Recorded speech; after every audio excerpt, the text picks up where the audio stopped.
Well, good afternoon, folks.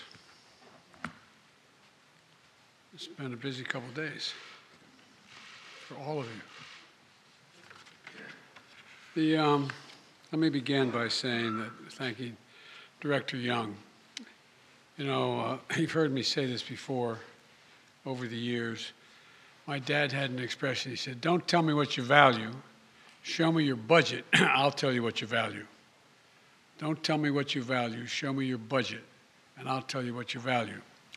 Well, the budget I'm releasing today sends a clear message to the American people that what we value. First, fiscal responsibility.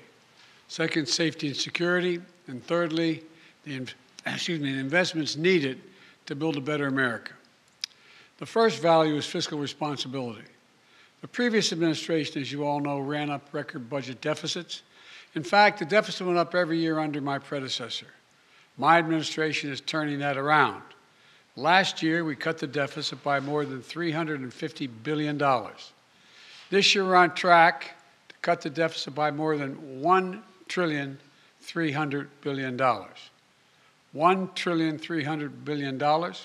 That would be the largest one-year reduction in the deficit in U.S. history. And here's how we're achieving it, this record deficit reduction.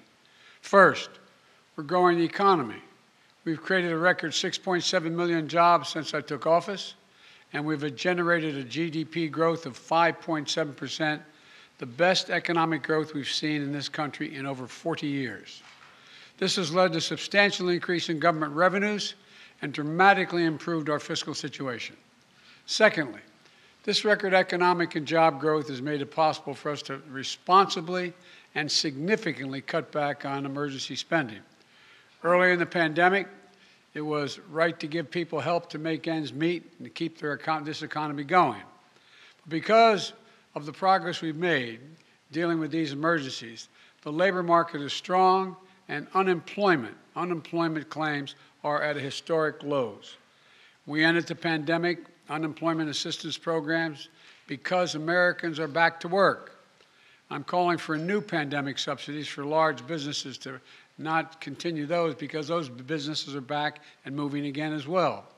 But because we have to put this economy in a strong foundation, even the Delta and Omicron variants of COVID-19 and the cost of Putin's aggression in Ukraine have not required an additional fiscal package for state and local governments.